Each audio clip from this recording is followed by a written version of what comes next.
असं वाटत आहे की तू आज तुझ्या आईबाबाच्या घरी गेला होतास? घरात घुसताच आशाने सुदेशला प्रश्न केला. सुदेश 2 मिनिट शांत बसला आणि म्हणाला की हे बघ आशा, ते माझे आई वडील आहेत. गेल्या महिन्यापासून बाबाची तब्येत ठीक नाही. मीच त्यांचा एकुलता एक मुलगा आहे. जर मी माझ्या आई वडिलांची काळजी नाही घेतली तर कोण घेणार आहे? बास कर तुझं लेक्चर. मला सगळं माहीत आहे. पहिल्यांदा तर आपल्याला घराच्या बाहेर काढलं आणि आता त्यांना गरज आहे तेव्हा त्यांचा मुलगा त्यांना दिसत आहे. हे बघ आशा, माझ्या आई वडिलांना माझ्या पैशाचं अजिबात लालच नाही. मला त्यांचा स्वभाव पूर्णपणे माहीत आहे. आशाने त्याच्याकडून एक शपथ घेते की मला विचारल्याशिवाय तू तुझ्या आई वडिलांना भेटायला जायचं नाही.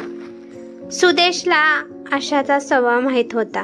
जर तिने दिलेली मी जर शपथ मोडली तर ती कोणती पण हद्द पार करू शकते, कारण तिला राग खूप लवकर येतो. त्यामुळे तो आपला संसार वाचवण्यासाठी मजबूर झाला होता.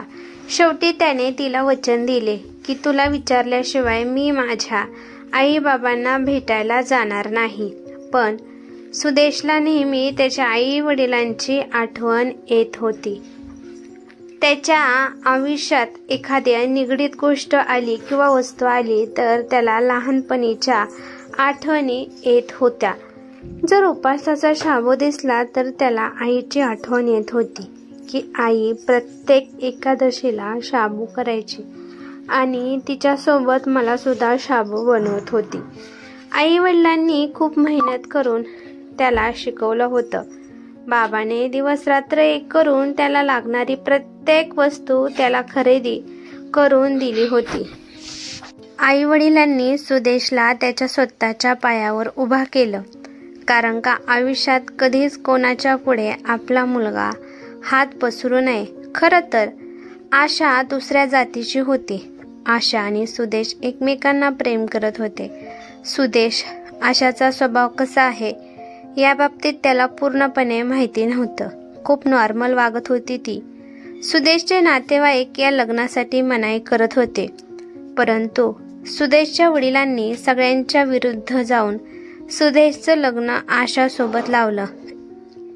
एकदाचं सुदेशचं आणि आशाचं लग्न झालं, पण काही दिवसातच आशाने घरात भांडणे सुरू केली. भांडणे करताना नेहमी आशा म्हणायची, मला वेगळं राहायचं आहे, तुमच्यासोबत मला अजिबात राहायचं नाही. मी आणि सुदेश आमच्या दोघांचा संसार वेगळा थाटणार आहोत. त्याचे वडील खूप मोठ्या मनाचे होते. आपल्या मुलाचा संसार असा तुटून देणार नव्हते. त्यांनी खूप प्रेमाने सुदेशला समजावलं आणि म्हणाले की बाळा, आम्ही दोघे आता तुझे भूतकाळ आहोत आणि आशा तुझी भविष्यकाळ आहे. त्यामुळे तू आमच्यासोबत न राहता तुझ्या बायकोसोबत राहा. तुम्ही दोघे आनंदाने राहा. आमचं टेन्शन अजिबात घेऊ नकोस. जर सुनबाईला वेगळं राहायचं असेल तर ठीक आहे, आम्हाला काहीच प्रॉब्लेम नाही. आमच्या दोघांचा आशीर्वाद नेहमी तुमच्या पाठीशी आहे. सुदेश हे ऐकून दंग झाला, कारण त्याने कधीच विचार केला नव्हता की आई वडिलांना सोडून त्याला वेगळं घर थाटावे लागेल. बाबा, तुम्ही म्हणत आहात ते बरोबर आहे, पण मला तुम्हाला सोडून जाऊ वाटणार नाही. लहानपणापासून तुम्ही दोघे माझे आधार बनला होता, पण जेव्हा तुम्हा दोघांना माझी गरज आहे तेव्हा मी तुम्हा दोघांना सोडून कसा जाऊ? सुदेशची आई म्हणाली की अहो सुदेश बरोबर बोलत आहे. आपल्याला आपल्या मुलाची गरज आहे. त्याच्याशिवाय आयुष्य काढणं खूप अवघड आहे आणि तुम्ही त्याला जाण्यासाठी सांगत आहात. तुमचे पण तब्येत कधी कधी बिघडत असते. सुदेश त्याच्या बायकोला समजवेन आणि आशासुद्धा आपल्याला समजून घेईल. पण त्याचे बाबा त्याच्या आईला गप्प बसवत म्हणाले की आजकाल हे समजून सांगणं कोणाला पटत नाही. समजून सांगणं म्हणजे त्यांच्यासाठी लेक्चर आहे.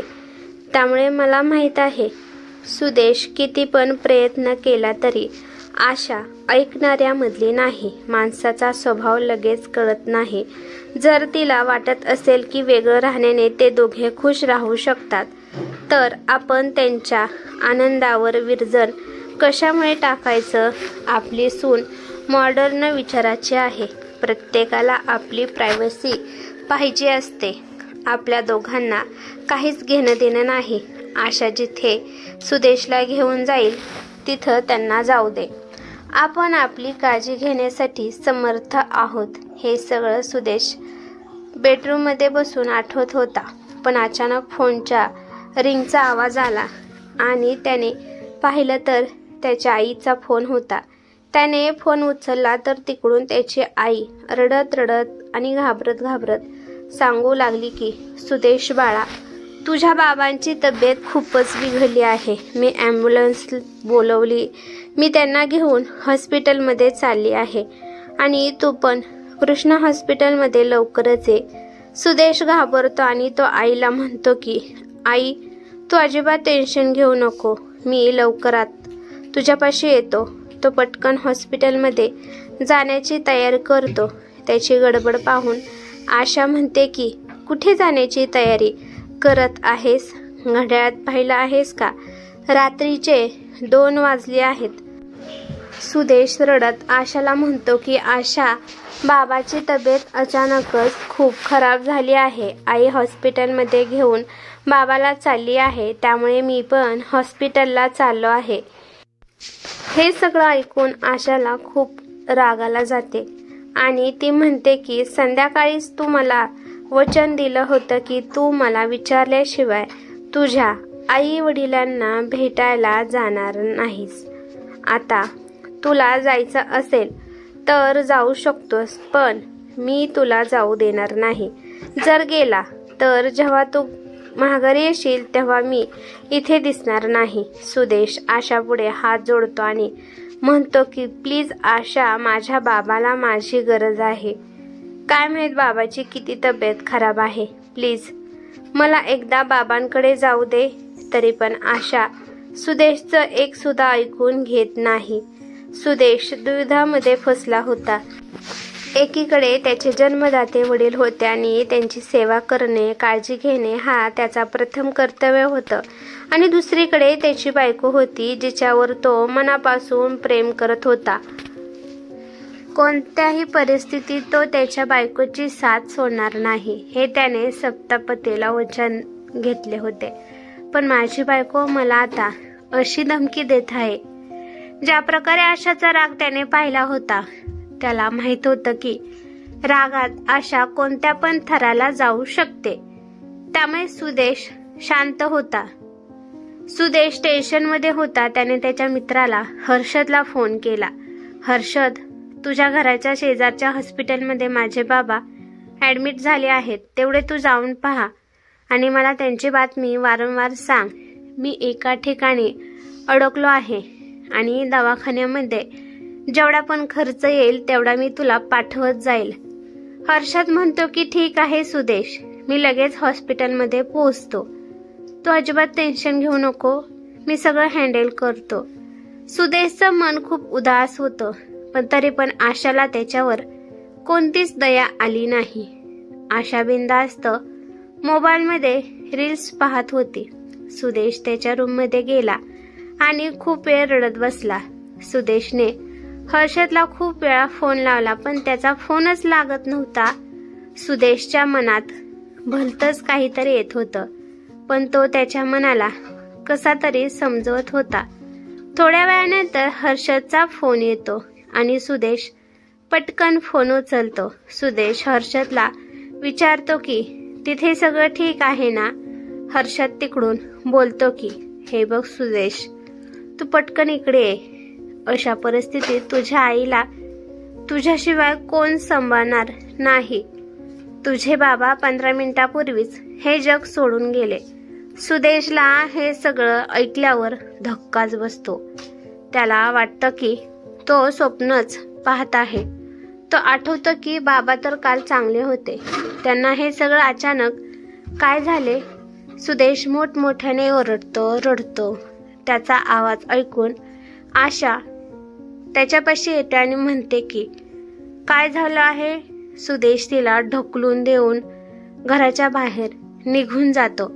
आशा पाठीमागून सुदेशला खूप आवाज देते, परंतु सुदेश तिच्या आवाजाला तो लक्ष न देता तसाच पुढे जातो आणि म्हणतो की तुझ्यामुळे आज माझे बाबा मला सोडून गेले. आशा घाबरते. तिला वाटते की आता सुदेश मला कायमचं सोडून देईल. दुसऱ्या दिवशी सुदेशच्या वडिलांची अंतिम यात्रा होती.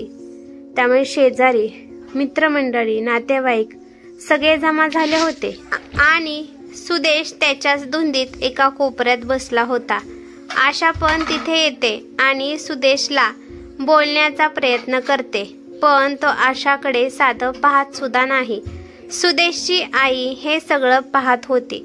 त्याची आई त्याला बोलण्याची आणि त्याला समजवण्याचा प्रयत्न करते, तरी पण सुदेश तिच्यासोबत काहीच बोलत नाही.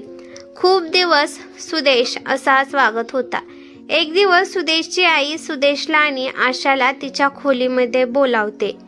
आशा त्या खोलीत आधीच आलेली असते. हे पाहून सुदेश लगेच निघून जाण्याचा प्रयत्न करतो, पण त्याची आई त्याला थांबवते. आई म्हणते की बाळा, मीच आशाला इथे बोलवलं आहे. मला तुम्हा दोघाला बोलायचं आहे. तुझ्या वडिलांनी तुझ्यासाठी एक चिठ्ठी लिहून ठेवली आहे आणि ते म्हणाले होते की जेव्हा ते दोघे आपल्या घरी येतील तेव्हा ही चिठ्ठी त्यांना दे. बाबाची चिठ्ठी पाहून सुदेश खूप भावुक होतो आणि पटकन चिठ्ठी घेऊन वाचायला सुरुवात करतो. एक चिठ्ठी आशाला सुद्धा होती. सुदेश चिठ्ठी वाचतो. त्यामध्ये लिहिलं होतं की सुदेश बाळा, माझी तब्येत खूपच खराब आहे. माझं मन मला सांगत आहे की मला कधी पण काहीही होऊ शकतं. जर मला काय झालं तर तू नक्कीच तुझ्या आईपाशी राहायला येशील आणि इथेच राहण्याचा हट्ट करशील आणि आशाला हे कधीच मान्य होणार नाही. तर बाळा, माझी शेवटची इच्छा आहे असं समज, म्हणून मी सांगतो. हे बघ सुदेश, आशा जशी म्हणेन तसं तू तिचं ऐक आणि तू आशासोबत तुमच्या घरी राहायला जावा. तू तुझ्या आईची काळजी घेऊ नकोस. ती आरामशीरपणे वृद्धाश्रममध्ये राहील. आणि आता आशा तिची चिठ्ठी वाचू लागते. त्यामध्ये लिहिलं होतं की हे बघ सुनबाई, मी गेल्यानंतर माझा मुलगा या घरात राहण्यासाठी तुझ्याकडे हट्ट करेल, पण तू अजिबात काळजी करू नको. जेव्हा तो माझी दिलेली चिठ्ठी वाचेल तेव्हा तो तुझ्यासोबत यायला तयार होईल. तुम्ही दोघं नेहमी खुश राहावा. चिठ्ठी वाचल्यानंतर आशा सुदेशच्या पाया पडली. म्हणते की मला माफ कर. मी एका बापाला आणि मुलाला एकमेकांपासून वेगळं केलं. मी मोठं पाप केलं. देवासारख्या सासऱ्यांना मी समजू शकले नाही. माझी शिक्षा ही आहे की तू मला सोडून दे. सुदेशची आई आशाला उठवते आणि तिला शांत करत म्हणते की असा कधीच विचार करू नकोस. आणि आशा आपल्या सासूबाईच्या गळ्यात पडते. आशा रडत म्हणते की आता तुम्ही आम्हाला सोडून कुठे जायचं नाही. आपण दोघे एकत्र आनंदाने राहू. सुदेश पण म्हणतो की आई, मी असताना तू वृद्धाश्रममध्ये जायचं नाही. आपल्या सुनेचे समजूतदारीचे बोलणे ऐकून सुदेशच्या आईला पण खूप आनंद झाला होता. आशा आणि सुदेश रडत रडत आईच्या कुशीत शिरतात आणि म्हणतात की यापुढे आम्ही तुम्हाला कोणताच त्रास देणार नाही. ही कथा कशी वाटली ते मला कमेंट करून नक्की सांगा. कथा आवडली असेल तर लाईक शेअर नक्की करा आणि चॅनेलवरती नवीन असाल तर चॅनेलला सबस्क्राईब करा. धन्यवाद.